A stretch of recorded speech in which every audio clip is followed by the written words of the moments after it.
ओम शांति। आज बाबा के 13 जून के महावाक्य है कि तुम आत्मा रूपी एक्टर पाठधारी हो। दूसरा, बाबा ने विशेष ड्रामा के बारे में बताया है कि ड्रामा का खेल जो जानते हैं ना, वह कभी प्रश्न नहीं उठाते हैं।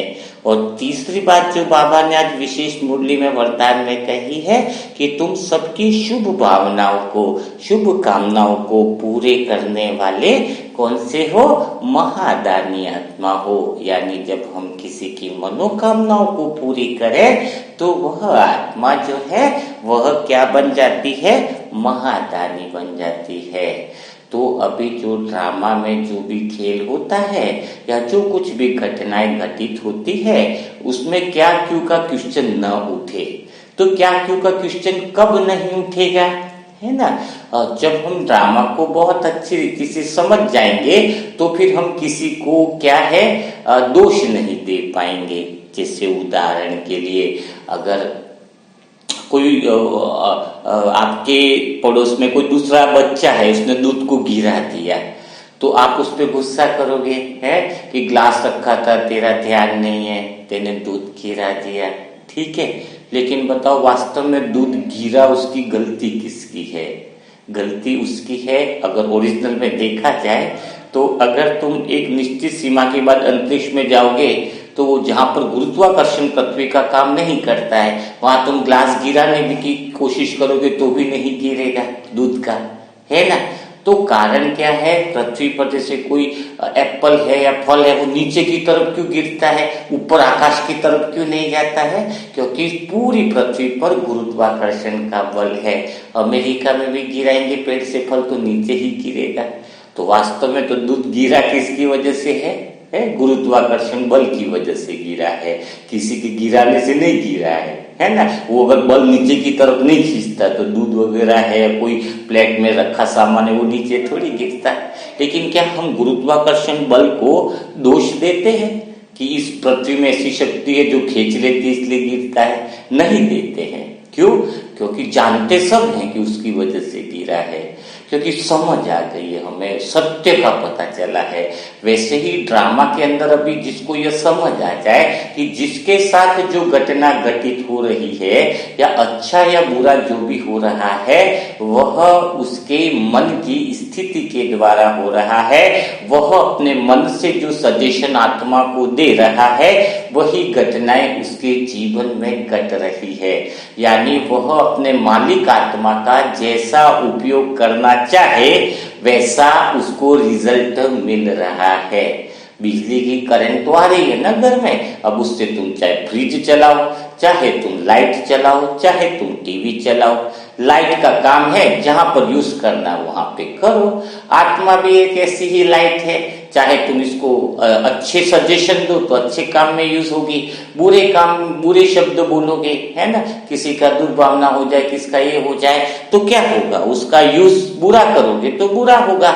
तो ये ड्रामा में क्लियर बात है, जो जैसा कर रहा है उसके लिए स्वयं ही जिम्मेदार है। हमारा तो काम है उसको समझाना, सही राय देना। बाबा तो सही राय देते हैं, इसीलिए सही राय देने पर भी कोई आत्मा इसका उपयोग सही नहीं करती है, ज्ञान का सही इस्तेमाल नहीं करती है, अपने मन का इस्तेमाल सही नहीं करती है, तो फिर उसको तो दुख तो भुगतना ही पड़ेगा, परेशानियां तो आएंगी। तो उसके लिए जिम्मेदार कौन है? इसलिए बाबा कहता है, मैं कभी किसी को सुख और दुख नहीं देता हूँ, सभी आत्माएं सुख और दुख के लिए स्वयं जिम्मेदार हैं। तो अभी आपको समझ में आया ना? तो इसलिए ड्रामा को हम दोष नहीं देंगे। जो इसकी समझ रखता है ना, जो जैसा समझ रखेगा, जो जिसका मन जिसका सुंदर होगा, जो जितनी अच्छी बातें, आत्मा जो अलाउद्दीन का चिराग है, जो ओके बोलता है, जो जैसा काम कराएगा वैसा होगा। तो और हम उस आत्मा की शक्ति को जानेंगे और पहचानते हैं ताकि हमें ड्रामा का ज्ञान और क्लियर हो जाए। तो होता क्या है, मन और बुद्धि जो हमारी है वह एनालिसिस का काम करती है। एनालिसिस का काम करने का अर्थ क्या है, जैसे भी आपके मन और बुद्धि 10% काम करती है, आत्मा जो है वो 90% काम करती है। 90% रोल जो है ना, ये जो पार्टधारी जो बोल रहे हो, तो बड़े काम आत्मा ही करती है। जैसे कोई छोटी सी याद रखनी, 1 दिन की 2 दिन की, तो वो मन बुद्धि याद रख लेंगे। बड़ी लॉन्ग टर्म की मेमोरी है वो आत्मा में फिट होती है ना। आत्मा कितना बड़ा काम करती है। तो जैसे अभी कोई मेरे से मोबाइल मांग रहा है, तो मन और बुद्धि का काम है एनालिसिस करके निर्णय लेना, और वो निर्णय आत्मा तक पहुंचाती है।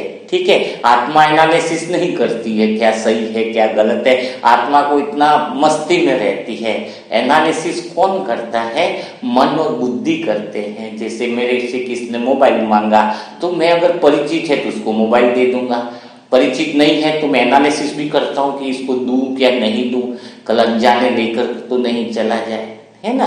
तो यह सारी जो चीजें हैं एनालिसिस करने का काम जो है वो मन और बुद्धि का है, और फिर वो एनालिसिस करके आत्मा तक वो बात पहुंचती है, और फिर वो ओके करके आत्मा तो काम करना चालू कर देती है। तो आत्मा का काम रोल क्या है और मन और बुद्धि का रोल क्या है, अगर समझ में आ गया तो ड्रामा में आपका रोल बहुत ऊंचा रहेगा।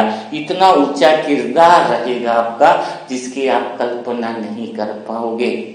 जैसे, और इसको हम आगे समझते हैं, अगर हमें आत्मा से काम करना है तो तुम्हारे अंदर 2 परत है, एक है मन की, मन और बुद्धि की, उसके पीछे है आत्मा। अगर कोई आत्मा से ओके कराना है, जैसे कोई शराब पीता है, बार बार उसको समझा रहे हैं कि शराब मत पी मत पी मत पी, तो उसकी पहली दीवार है मन और बुद्धि तक ही वह बातें पहुंच रही है।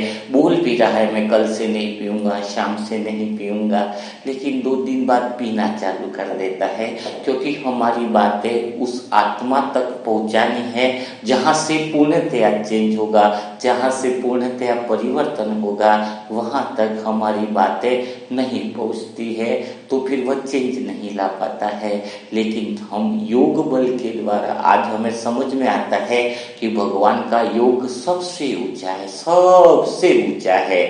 हम चाहें ना तो उसकी शराब को बिल्कुल मन और बुद्धि को क्या करेंगे, साइलेंस में, यानी उसको बिजी कर देंगे, या तो जो टेक्निक आपको बताई जा रही है, फिर उस आत्मा को डेली डायरेक्ट सजेशन दे दिया, डायरेक्ट चेंज आएगा उस आत्मा के अंदर, तो परमानेंटली बदल जाएगा।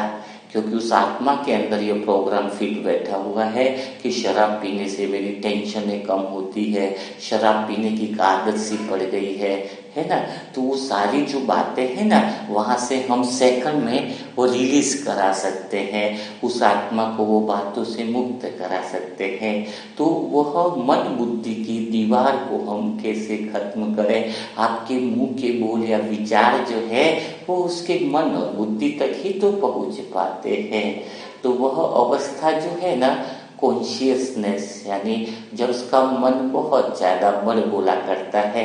आपको पता है आत्मा के अंदर इतनी पावर है कि अगर आपका मन साइलेंसली बैठ जाए ना, और आप आत्मा अगर आत्मिक स्थिति में आ गए, यानी आत्मा काम करने लगे ना, उसको तो आत्मा की एक विशेषता है कि अगर 20 मिनट भी बहुत गहराई से आत्मा में प्रवेश कर जाते हैं ना, तो उस अवस्था में आत्मा सारे वह काम कर देती है जो आपकी फाइलें पेंडिंग पड़ी है। जैसे कई लोगों के रहता है ना कि केस प्रॉपर्टी का नहीं सुलझ रहा है, किसी के रिश्ते नहीं सुलझ रहे हैं, कई सारी आपकी लाइफ में बिजनेस की प्रॉब्लम्स चल रही है, तो वो सारे केसेस आप जो मन सजेशन देता है वो काम तो आत्मा करती ही है, लेकिन कई सारे ऐसे सजेशन आपके पेंडिंग भी तो पड़े हैं ना।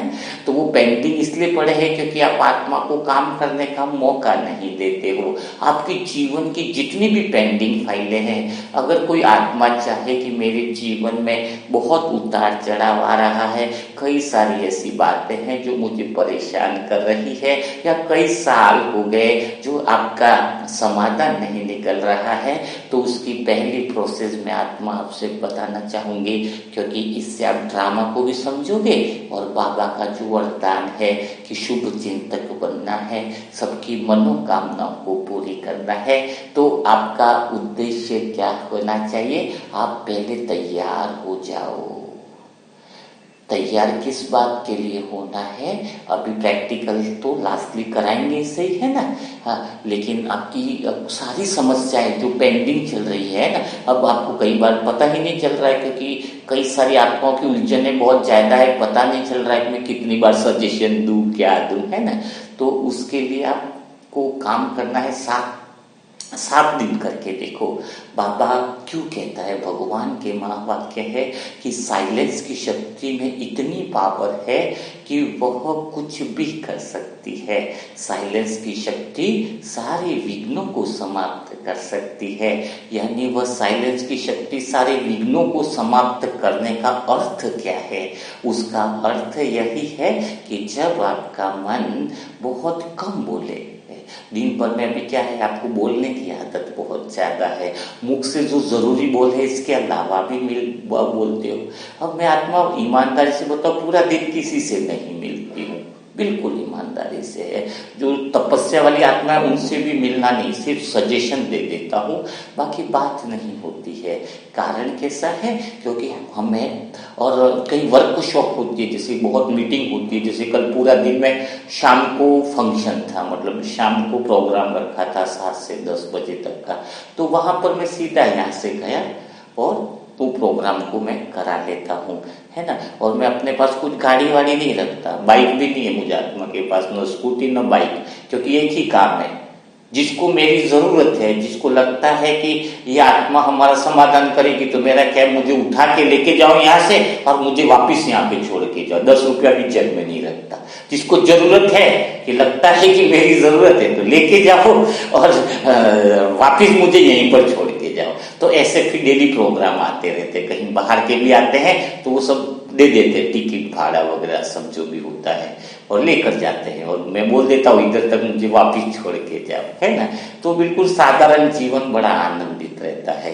तो हम बात करने वाले थे कि आपके जीवन की सारी विघ्न आत्मा खुद सोल्व कर दे, उसके लिए आत्मा अगर साइलेंस में रह जाए, साइलेंस में यानी आप मौन में चले जाओ, कुछ दिन तक भी मौन में रहने का अभ्यास कर लो।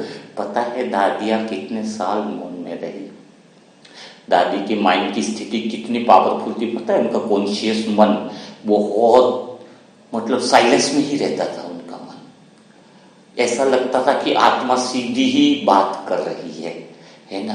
क्योंकि सीधा ही आत्मा ओके करती थी, बहुत पावरफुल आत्मा थी दादी। तो आप जब मौन में रहते हो, 7 दिन नियम लिया कि मुझे मुख से भी मौन रहना है और मन का भी मौन रखना है। क्या रखना है? मुख से भी मौन और मन से भी मौन। अच्छा, मुख से भी मौन का अर्थ ये नहीं कि घर में किसी से बात ही नहीं करो, कोई पूछा सब्जी क्या बनानी है तो बस तख्ती लटका दी कि मैं तो मौन में हूं, नहीं, जरूरी और आवश्यक बातें करनी है ना? लेकिन जितना कल बोलते थे उससे आज कम बोलना है ना? कौन कौन सी बातें फालतू में जा रहे थे वो एनर्जी, तो क्या होगा? मुख से मन रख दिया और मन को बोलो कोई समस्या ही नहीं है, तू बैठ जा। जब आप मन कब भागता है पता है आपको? जब उसको बोलते कोई समस्या है, कोई विघ्न है तो भागता है। तो थोड़ा सा मन को शांत रखने के लिए कौन सी है? जो आपको डेली टेक्निक्स बताई जा रही है, गहरी शांति में ले जाने वाली टेक्निक, इसको 2-4 बार दिन पर सुन लो, काउंटिंग वाली है ना? तो वो आप तो डेली का जो मुरली मंथन है, और अभी तो वैसे ही 15 तारीख से आप वर्कशॉप में एंट्री मारने वाले हो, तो आपको बहुत सारी कॉमेंट्रियां मिलने वाली है ना, बहुत सारे विजुअलाइजेशन तरीके आपको मिल जाएंगे, ठीक है ना? तो उससे आपका मन शांति में चला जाएगा। तो फिर आपकी आत्मा बहुत वो सारी फाइलें सुलझा देगी जो अभी तक पेंडिंग पड़ी है ना? आप प्रैक्टिकली करके देखना। पहले आपने आपने मौन रखा होगा लेकिन उसका सही अर्थ नहीं समझे थे। अभी जो उद्देश्य के साथ आप समझोगे कि मेरी आत्मा बहुत सारे पेंडिंग काम करने वाली है अगर मैं शांति से बैठा, तो मैं कौन बोल रहा है? ये मन, कि मैं अगर शांति से बैठ गया गहरी साइलेंस में, अपनी बड़बड़ नहीं करी, टांग नहीं घुसाई आत्मा के काम में, कैसे होगा कि नहीं, अब क्या होगा और उसका क्या होगा, बिल्कुल आप शांति से बैठे जाओ। अभी क्या हो रहा है, आपकी प्रॉब्लम समस्या समाधान क्यों नहीं होती है? देखो घर में भी कोई भाई बहन आपको गुस्सा कर रहे हैं, किसी बात के लिए झगड़ा कर रहे हैं, तो उनका मन तो बहुत ऊंची स्टेज में है, यानी बहुत एक्टिव है उनका एनालिसिस मन, और बुद्धि तो आत्मा तो उनकी काम ही नहीं कर रही है। और हम भी अगर उनके जैसे हो गए, हमारा भी मन बुद्धि उतना ही ज्यादा एक्टिव, कॉन्शियस माइंड को एक्टिव कर दिया जिसके अंदर कोई ताकत नहीं है, सिर्फ उछलता ज्यादा है, काम कम करता है, उछलता बहुत है मन बुद्धि, है कुछ नहीं, ताकत तो आत्मा में है, ताकत तो आत्मा में, शक्ति तो आत्मा से ही मिलने वाली है। तो 10 लोग भी उछल रहे हैं ना, मन बुद्धि उछलने दो, कोई दिक्कत नहीं। आप साइलेंस में रहो, आत्मा की साइलेंस की शक्ति ओके करो, मन को रिलैक्स रहने दो। तो सामने वाला एक बात कहेगा आपसे, 1 2 3 बार अगर आप गहरी शांति में रहे, नहीं तो अभी तो तुम शांत तो दिखाते हो, कैसे दिखाते पता है? हम तो बाबा के बच्चे हैं, देखो उसने इतना सारा बोला लेकिन मैंने कुछ नहीं बोला, लेकिन आपने बहुत बोला, उससे ज्यादा बोला, क्योंकि आपके मन की बड़बड़ तो बहुत ज्यादा है ना। चेक करना, जब सामने वाला आपको उल्टा बोल रहा है, आपका अपमान कर रहा है, तो आप मुख से तो नहीं बोल रहे, लेकिन अंदर से तो, मन से तो ऐसा लगता है कि पास पे डंडा पड़ा हो, भगवान अगर खुली छूट दे दे ना तो उसके सर पे डंडा ही मार दे, इतनी मन की बड़बड़ चलती है बाबा के बच्चों को। तो आपको मन की बड़बड़ को क्या करना है? प्रैक्टिकली नहीं, उसका मन और बुद्धि तो काम कर, आत्मा उसकी काम नहीं कर रही है, भी ओके नहीं कर पा रहा है ढंग से, तो हमें राइट सजेशन देना है उसके लिए भी और स्वयं के लिए भी। नहीं, मैं बिल्कुल शांति में हूं, तो जब वो आपको इस अवस्था में देखेगा, आपका मन भी एकदम साइलेंस होगा, तो आपका चेहरा इतनी बड़ी सेवा करेगा कि 2 3 बार अगर आपने ऐसा कर लिया तो उस आत्मा का गुस्सा करना आपके सामने पॉसिबल नहीं है। वो आत्मा आपके सामने बोल नहीं पाएगी, प्रैक्टिकली बता रहा हूं, कोई भी आत्मा अपमान नहीं कर पाएगी आपकी, है ना। वो ट्राई करेगी अपमान करने का, पर कर नहीं पाएगी। गुस्सा करने का भी रहता है लेकिन कर नहीं पाएगी। बहुत गहरी बात है, आपकी साइलेंस, पहली दीवार आपकी गिरी हुई होनी चाहिए, मन और बुद्धि की जो एनालिसिस वाली दीवार है। आप एनालिसिस चालू कर दे, तो मैं तो सही थी, उसने मेरा अपमान किया, मैं तो बहुत सही थी, उसको ऐसा बोलना नहीं चाहिए था, उसको गुस्सा नहीं करना चाहिए था, है ना। तो इसीलिए आपको इस बात का अटेंशन बहुत देना है। रात के समय देखा आपने कि क्या होता है, रात के समय हमारा कॉन्शियस माइंड जो है, मन साइलेंस, मन कुछ काम नहीं करता, एनालिसिस नहीं करता ना रात को, तो हम गहरी शांति में चले जाते हैं। और गहरी शांति में जाने पर क्या होता है, हम कुछ रात को तो कुछ कर नहीं पाते हैं ना, मतलब रात को तो हम ऐसा कोई एक्शन भी नहीं करते हैं, तो लेकिन जो डीप गहरी नींद में है ना आत्मा में, जिसमें साउंड भी बिल्कुल ना सुनाई दे, अगर वो उस अवस्था की नींद को पाता है तो भी बहुत बड़ी शक्ति को पाता है। इसीलिए तो कहते हैं कि जब रात को हम सोते हैं तो हमारा मन और बुद्धि कुछ एनालिसिस नहीं करता है, और जब हम सुबह उठते हैं तो एकदम से गहरी शांति से मन बुद्धि तुरंत काम नहीं करता है। इसलिए सुबह उठते ही तुम्हारे 8-10 सजेशन जो तुम्हें देने हो आत्मा को, वो तुम्हें दे देने चाहिए, तो तुरंत आत्मा ओके बोलती है। क्यों? क्योंकि मन और बुद्धि उस समय साइलेंस की अवस्था में होते हैं। और रात को भी सोते समय तुम्हें ऐसे सजेशन देने चाहिए। देखो जब छोटा बच्चा होता है ना, तो आपने देखा होगा छोटा बच्चा क्या करता है, वह बिल्कुल इनोसेंट क्यों बोलते हैं। छोटे बच्चे जो छोटी उम्र 1 से 5 साल 6 साल में रहते हैं, तो उनका मन बुद्धि एनालिसिस नहीं करता है, उनका मन और बुद्धि आत्मा को सजेशन देने की स्टेज में नहीं होता होता है कि भाई ऐसा करना वैसा करना है, तो हम फिर जो भी बोलते हैं ना छोटे बच्चे को जो भी सिखाते हैं वो सीधा ही ओके बोलता है, क्योंकि उसका मन आत्मा को बोलने की स्टेज में नहीं होता है। इसीलिए तो कहा गया है कि बचपन में जो हम आत्मा उसको सिखा देते हैं वही बातें वह करने लग जाता है। तो समझ में आया? बचपन में बहुत जो बच्चे हैं उनको सोच समझ करके वो प्रोग्रामिंग करनी चाहिए। जितनी हम अच्छी प्रोग्रामिंग बच्चों में करेंगे उनका जीवन बहुत ज्यादा सुंदर बनता जाएगा, क्योंकि उनका मन अभी एक्टिव नहीं हुआ है। 7-8 साल 9-10 साल होता है तो उसका मन फिर सजेशन देने लग जाता है, उसकी आत्मा को सुरक्षा के लिए बाहर जाता है तो समझाइश देते हैं हम कि बेटा ऐसा नहीं करना है, बेटा वैसा नहीं करना है। तो अभी आप इस ड्रामा के खेल को अंदर से समझ पा रहे हो कि चल क्या रहा है दुनिया में। कोई एक्शन कर रहा है तो उसके पीछे बैकग्राउंड क्या है, उसके पीछे बातों की गहराई क्या है, वह अभी आप आत्माओं को धीरे धीरे समझ में आ रही है। और जहां तक मैं आत्मा समझती हूँ, अगर ऐसे ही आप 1-2 महीना 3 महीना कंटिन्यू जुड़े रहे, एक भी मिस नहीं किया और दिल से इसको 2-3 बार सुना ना, तो आपके पास ऐसी पावरफुल शक्तियां अंदर से जागृत हो जाएंगी जो ऑलरेडी हैं आपके अंदर, जिसके द्वारा आप गली मोहल्ला समाज सबको क्या कर सकते हो, एक्टिव कर सकते हो। उनकी परेशानियों को आप प्रैक्टिकली दूर कर पाओगे। आपको 5 मिनट 10 मिनट में आप सबकी मन की प्रॉब्लमों को ठीक कर दोगे। ऐसी विधि आपको बहुत जल्दी सिखाई जाएगी, है ना, क्योंकि बाबा ने कहा, ये भगवान के महावाक्य हैं कि आपकी दृष्टि मात्र सामने वाले को गहरी शांति में उतार दे। तो आपको डेली मन शांति में जाए, उसका अभ्यास डेली मैं इसलिए कराता हूँ ताकि आपका मन जैसे जैसे शांति में जा रहा है, आपकी स्थिति भी बदलती जा रही है, आपके परिवार की भी परिस्थिति बदलती जा रही है। तो अभी हम कुछ मेडिटेशंस में आत्मा को पॉजिटिव एफर्मेशन, आत्मा को ओके कराएंगे। तो आज हम फिर प्रैक्टिस करेंगे।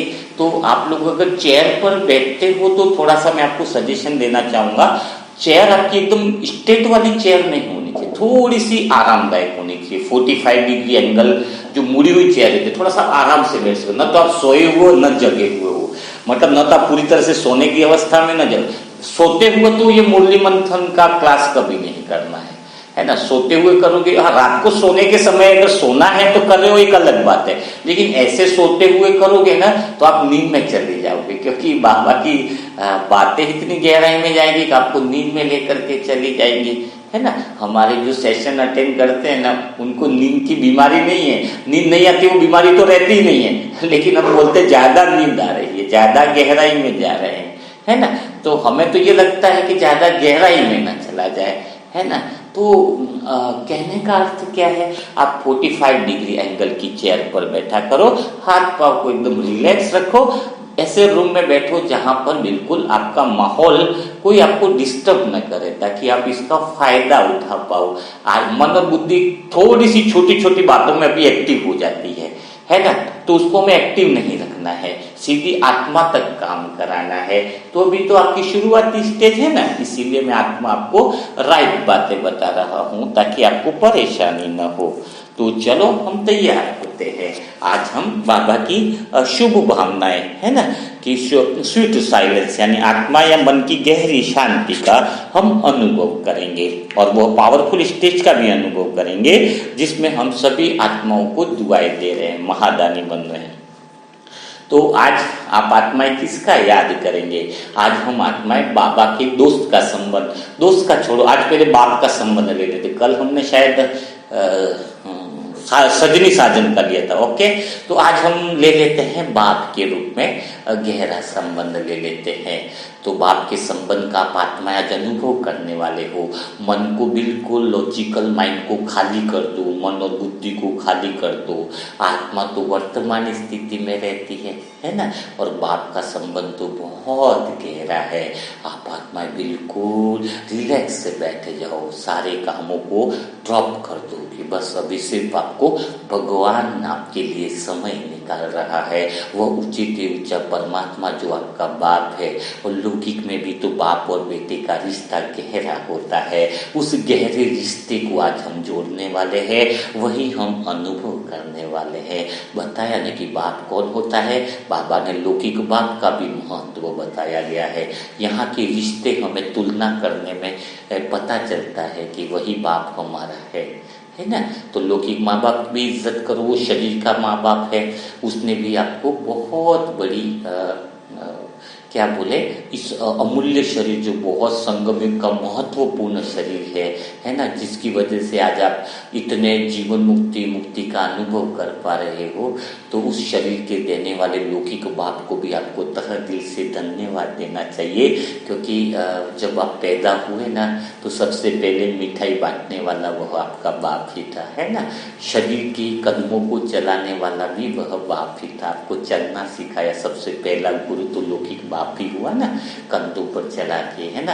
पैसा धन दौलत हो न हो, खिलौने सब चीजें आपके लिए ला करके दिए, है ना। तो बाप कभी गरीब भी हुआ होगा, दिवाली है, त्योहार है, तो उसके पास पैसा हो न हो, आपके लिए कपड़े लेकर के आया होगा, नए ड्रेसेस लेकर के आया होगा। उसने पूरी कोशिश करी होगी बचपन में आपके लिए कि आपकी आंखों से आंसू न निकले, है ना। तो ऐसा बाप होता है। बाप का रिश्ता बहुत गहरा है। जो सतोगुणी आत्मा है वही बाप को गहराई से समझ सकती है ना। आपको कोई आवश्यकता हो, आपके पास पैसा नहीं है, धन नहीं है, तो ऐसी जगह जा करके भी उसने आपके लिए हाथ फैलाए होंगे जहाँ पे उसको शर्म आती है।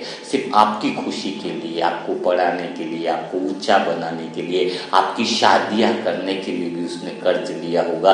क्या पता आपकी तो शादियां भी हो गई, पर उनका कर्ज उतरा या नहीं उतरा, उनके मन की स्थिति क्या है भला वही समझ पाता है जिसका बाप के साथ गहरा रिश्ता होता है।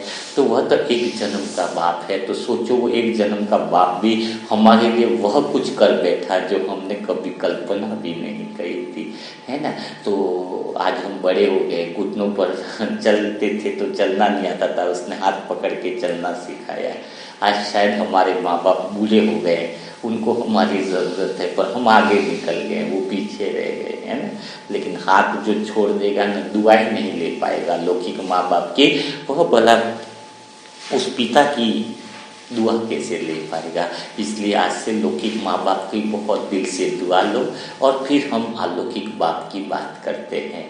जो लौकिक बाप ने आपको इतना सब कुछ दिया है एक जन्म में, तो सोचो वो अलौकिक बाप है आपका जन्म जन्म का पिता है हमारा। वो हमारी इतनी फिक्र करता है, आपकी हर एक बात को, हर एक भावनाओं को वह बोलने से पहले जो समझ लेता है वही तो आपका पिता है। आपकी एक सांस या आपके दुख दर्द की आहट को आप क्या समझते हो, भगवान नहीं सुनता है?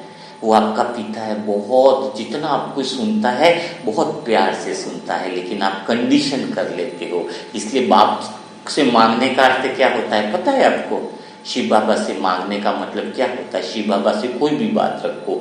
शिव बाबा से अगर मैं बोलूंगा कि बाबा मुझे ये जॉब चाहिए, तो जॉब चाहिए वैसा नहीं बोलना होता है। बाबा को बोलना चाहिए बाबा ये जॉब आई है या ये काम आया है, बाबा अगर इसमें मेरा कल्याण हो तो आप ये काम मेरा करा दो। बाबा मैं ये दुकान ले रहा हूँ, अगर इसमें कल्याण हो, अगर तो जो मेरा जिसमें अच्छा हो वह काम आप कर दो। इतना भरोसा भगवान पर होता है। लेकिन आप तो जिद लेकर के बैठते हो कि मुझे ये करना ही है। अरे भगवान को पता है अगर इस काम में आपका अकल्याण है तो वो काम वो आपको नहीं करने देगा, है ना।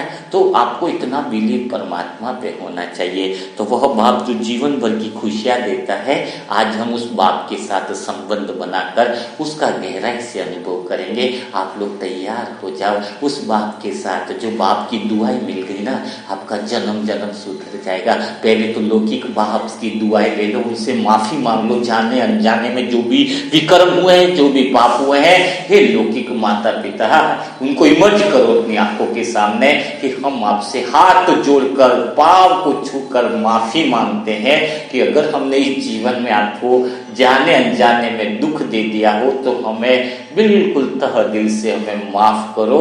हम सच्चे दिल से माफी मांगते हैं।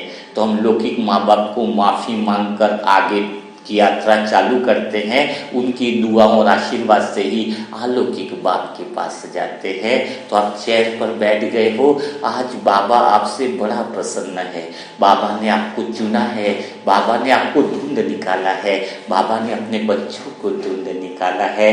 तो बाबा आज क्या कह रहे हैं, आप भी बोल रहे हो मेरे मीठे बाबा।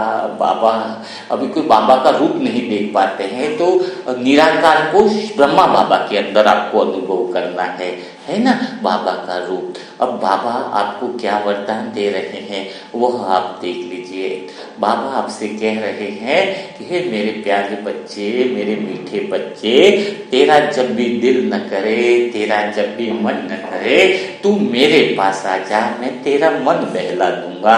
तू अगर दुखी है तो मेरे पास आ जा, तेरे दुखों को मैं सुखों में बदल दूंगा।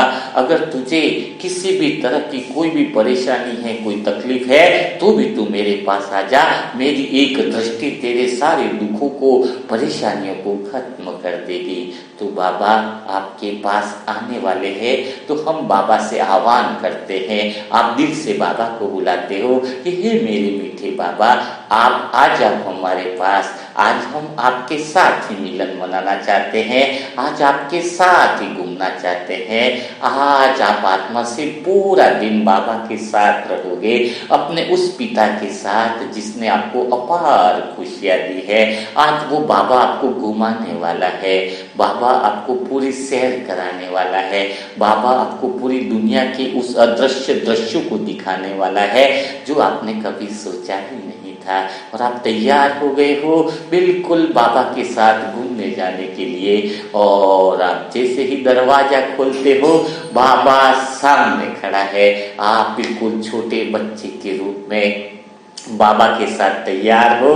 बाबा को देखते ही बाबा के प्यार में बिल्कुल आप खो गए हो, बाबा से गले मिलकर रो रिहान कर रहे हो कि चलो बाबा मैं तैयार हूँ आपके साथ घूमने के लिए, आपके साथ सैर पर चलने के लिए। वह बाबा आपसे बहुत बहुत प्यार करता है, आपसे बेइंतहा मोहब्बत करता है, आपकी फिक्र करता है, आपकी भावना को समझता है। ऐसा प्यारा बाबा आपको अंगुली पकड़ करके घुमाने के लिए लेकर जाता है।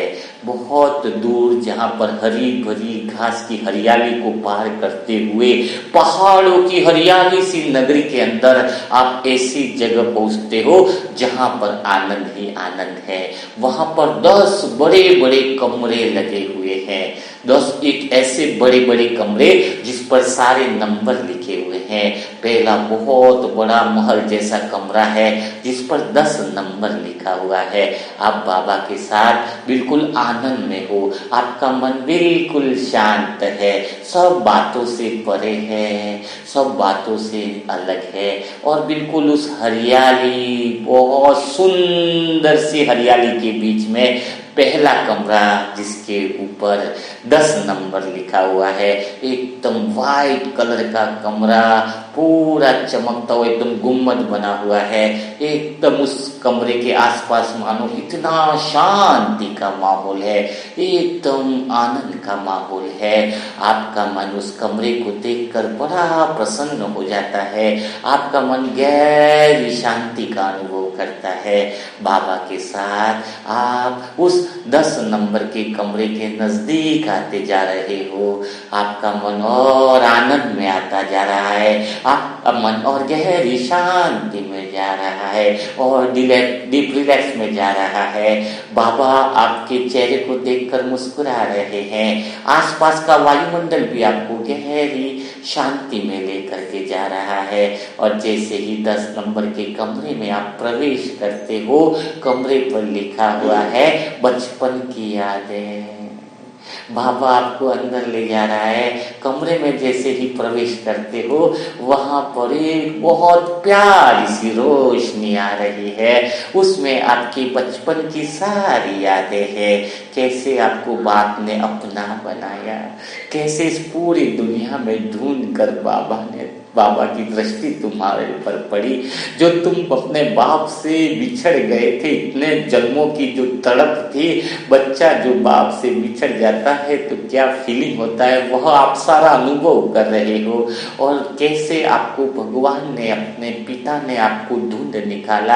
आपके बचपन की यादें उस कमरे में सजी हुई हैं। जब आप पहली बार सेंटर गए, पहली बार बाबा का परिचय मिला, पहली बार आपने 7 दिन का कोर्स किया, अंदर से आपका कुछ होने लगा था। दिल एकदम से धड़कने लगा था कि पाना था सो पा लिया, जिसको मिलना था वो मिल गया। बाबा भी आपको देखकर इतना खुश हो गया, इतना खुश हो गया और दिल से बोला, मेरे प्यारा बच्चा, मेरा लाडला बच्चा, आपको इतना प्यार दिया बाबा ने जब पहली बार मिले थे कि आपका हर बात का ध्यान रखा, आपकी श्रीमत का ध्यान रखा, आपकी गलतियों को माफ किया।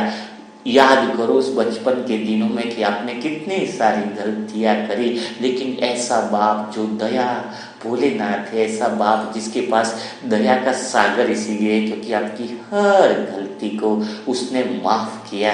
और वो बचपन की यादें देखकर, आपकी जीवन यात्रा को देखकर आपके अंदर से वह प्रेम के आंसू निकल रहे हैं। आप बाप के बिल्कुल गले लग गए हैं। एक बाप बेटे का मिलन देखकर मानो ऐसा लग रहा है कि यही सच्चा मिलन है। यह 10 नंबर का रूम आपकी यादगार बन गया है। आसपास का माहौल एकदम शांति से भरपूर हो गया है, प्रेम से भरपूर हो गया है। ऐसा प्यार बाप बेटे का देखकर सारे दुनिया की, संसार की आत्माएं, कुदरत भी हैरान है कि कोई बाप बेटा हो तो ऐसा हो।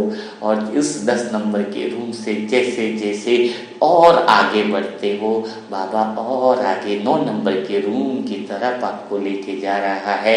आप और अपने पिता के साथ चलते हुए आपका मन निश्चिंत है, आपका मन बिल्कुल बेफिक्र है। स्वयं ऊंचे से ऊंचे बाप ने आपका हाथ पकड़ रखा है। जैसे जैसे आप 9 नंबर की तरफ आगे बढ़ते जाते हो और गहरी शांति में जाते हो और गहरी रियलाइजेशन करें 1 मिनट के लिए कि आगे आप बढ़ते जा रहे हो, बढ़ते जा रहे हो, बढ़ते जा रहे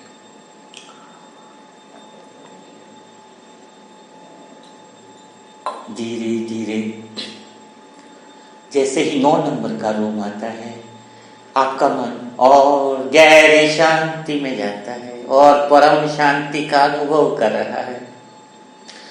जैसे ही 9 नंबर के रूम में बाबा के साथ प्रवेश करते हो, आपको और गहरी शांति का अनुभव होता है। जैसे ही 9 नंबर का रूम खुलता है, अंदर एक ब्लैक बोर्ड पड़ा है, उसके पास एक डस्टर है, उसके पास एक चौक रखी हुई है और पूरा लाइट ही लाइट है। आपके अंदर की मन की सारी बातें उस बोर्ड पर लिखी हुई है, एक एक बात आपकी बोर्ड पे लिखी हुई है। बाबा आपको इशारा करते हैं, हे मेरे प्यारे बच्चे, देख तेरे मन की हर एक बात को मैं सुनता हूँ, तेरी हर विघन, हर समस्या को मैं देखता हूँ। आज मैं तुझे वरदान देता हूँ मेरे प्यारे बच्चे, मेरे लाडले बच्चे, देख तेरी जितनी भी समस्या है इस बोर्ड पर लिखी हुई है। आज तू जितना अपने डस्टर से उस समस्या को मिटाता जाएगा, वो समस्या तेरे जीवन से प्रैक्टिकल में खत्म होने वाली है, सदा के लिए खत्म होती जा रही है, सदा के लिए खत्म होती जा रही है। आप बहुत प्रसन्न हो जाते हो, बहुत खुश हो जाते हो कि ऐसा बाप मुझे मिला है जो आपके मन की भावनाओं को समझ रहा है, बिना कहे आपकी मन की समस्याओं को समझ रहा है। और आप डस्टर उठाते हो और वहां पर लगभग 8 से 10 आपकी बहुत जीवन की बहुत जो मेन समस्याएं जो चल रही है, वह सारी समस्याएं डस्टर से एक एक करके आप मिटाते जा रहे हो। आपका जीवन संपूर्ण रूप से निर्विघ्न होता जा रहा है। आपका मन सारे बंधनों से मुक्त हो गया है, आपका मन आनंद से भरपूर हो गया है, आपका मन जो है वो संपूर्ण विकर्मों से भी मुक्त होता जा रहा है। आप उस 9 नंबर के रूम में और गहरी शांति में चले जाते हो और परम शांति में चले जाते हो। आप संपूर्ण रूप से एकदम निर्विघ्न बनते जाते हो और डीप रिलैक्स और डीप रिलैक्स और डीप स्लीप में और गहरी शांति में जाते जा रहे हो। धीरे धीरे जैसे ही आप बाबा के साथ 8 नंबर के रूम की तरफ बढ़ते हो, 8 नंबर के रूम में और धीरे धीरे जैसे ही 8 नंबर का रूम बाबा के साथ खोलते हो तो वहां पर के दृश्य को देखकर आपकी आंखें भर जाती हैं। बाबा आप आत्मा के सारे परिवार के सदस्यों को वहां पर सामने रखता है और उन सारे सदस्यों को बाबा वरदान देता है कि सारी आत्माएं सदा के लिए निर्विघ्न बनती जा रही हैं, सदा के लिए खुशहाल बनती जा रही हैं, सदा के लिए आनंद में जाती जा रही हैं। बाबा की इस चीज को देखकर आपका दिल खुशियों से भर जाता है कि बाबा आपका कितना ख्याल रखता है, बाबा आपके साथ में रहने वाले आत्माओं का कितना ख्याल रखता है। तभी तो आपके दिल में आवाज आती है कि बाप हो तो ऐसा हो, बाप हो तो ऐसा हो, जो न केवल आपका ख्याल रखता है बल्कि आपके साथ में रहने वाली आत्माओं का पूरा पूरा ख्याल रखता है। आप ऐसा दृश्य देखकर बहुत प्रसन्न हो जाते हो। परिवार की सारी आत्माएं आपको देखकर, बाबा के साथ कंबाइंड रूप में देखकर वो बहुत खुशी में, उमंग उत्साह में नाच रही है। उनको लग रहा है कि वास्तव में आज उनको वह मिल गया जो काफी समय से बाकी था। वो प्रसन्न होती जा रही है। आपका मन बिल्कुल रिलैक्स हो गया है, गहरी शांति, परम शांति में जाता जा रहा है, डीप रिलैक्स होता जा रहा है। आपके सारे काम बनते जा रहे हैं, आप बिल्कुल हल्के होते जा रहे हो, आप बिल्कुल निश्चिंत बनते जा रहे हो, आप बिल्कुल बेफिक्र बादशाह बनते जा रहे हो। जैसे ही आप आगे छठे, पांचवें, चौथे रूम में प्रवेश करते हो, तीनों रूम एक साथ बने हुए हैं। उस रूम में जैसे ही बाबा के साथ आप प्रवेश करते हो, वहां पर जिन जिन आत्माओं को आपने दुआएं दी है उनके सारे परिवार की आत्माएं आपके ऊपर फूल बरसा रही है, आपका दिल से कोटि कोटि धन्यवाद कर रही है। वह दृश्य देखकर आपके हृदय में मानो आंसू निकल रहे हैं। आपकी वजह से हार्ट के ऑपरेशन सक्सेस हुए हैं, आपकी दुआओं की बल से ही जीवन में बेटे और बाप का मिलन हुआ है, आपकी दुआओं की वजह से ही कोई डिप्रेशन से निकला है, आपकी दुआओं की वजह से ही कोई कैंसर जैसी बीमारी से निकल गया है। आपकी ही वो दुआएं हैं जिसकी वजह से प्रज्ञा बहन और ऐसी बहुत सारी आत्माओं के जीवन में खुशी आ गई है। उनके सारे परिवार की आत्माएं आपको बस देखना चाहती है, निहारना चाहती है, आपके ऊपर से नजरें हट ही नहीं रही है। बस वो सारे परिवार की आत्माएं, पूरा 5, 3, 4, 5 का हॉल भरा हुआ है, आप पर फूलों की बारिश हो रही है। बाबा ने आपका हाथ पकड़ रखा है, काम सारे बाबा ने किए लेकिन नाम आपका हो रहा है। उस सारी आत्माओं की दुआओं की बारिश आप पर बरसती जा रही है। आपका तन और मन एकदम फरिश्ता रूप में होता जा रहा है, आपका जीवन खुशियों से बढ़ता जा रहा है, आपका मन आनंद से बढ़ता जा रहा है। ऐसा आनंद, ऐसा परम आनंद जो आज तक पहले कभी महसूस नहीं किया। ऐसी दुआओं का बल आपके जीवन में आनंद ही आनंद लाता जा रहा है। ऐसा दृश्य देखकर आप बाबा को कोटि कोटि धन्यवाद करते हो। वो सारे परिवार की आत्माओं को भी शुक्रिया अदा करते हो कि आप जो इन्होंने इतना तह दिल से आपको दुआएं दी है, रिटर्न में भी आपको दुआएं मिलती जा रही है, दुआएं मिलती जा रही है। लास्ट में धीरे धीरे आप पहला, दूसरा और तीसरा रूम जो कंबाइंड बना हुआ है उसमें बाबा के साथ आप आगे बढ़ते हो। आपके कदम जैसे जैसे आगे बढ़ते हैं और आप गहरी खुशी और शांति में बढ़ते जाते हो। जैसे ही 1, 2, 3 रूम प्रवेश करते हो, वो पूरा डायमंड हॉल है। अंदर से, बाहर से पता नहीं चला था कि डायमंड हॉल है, अंदर देखा तो वो डायमंड हॉल जैसे ही खुला तो वहां पर बहुत सारी फरिश्ता है, आत्माएं हाथ में फूलों की माला लेकर आपका स्वागत कर रही है। वो एडवांस पार्टी की आत्माएं, दादियां, सब विशेष वरिष्ठ आत्माएं आपका स्वागत कर रही है, क्योंकि आप वह आत्मा हो जो विश्व कल्याण के कार्य के निमित्त बने हो। हो, आप वह आत्माएं हो जो भगवान की बात मानते हो, आप वह आत्माएं हो चाहे कैसी भी परिस्थिति हो गई लेकिन भगवान का हाथ और साथ न छोड़ा हो, आप वह आत्मा हो जिस पर भगवान का वरदानी हाथ है, आप वह आत्मा हो जिसने विपरीत परिस्थितियों में भी भगवान पे विश्वास नहीं छोड़ा, आप वह आत्मा हो जो सारे विश्व कल्याण के निमित्त बनने वाले हो। ऐसी आत्मा को देखकर सारी एडवांस पार्टी की आत्माएं आपको पर फूलों की बारिश कर रही है, आपको वह हार पहना रही है, वह विजय रत्न का हार है।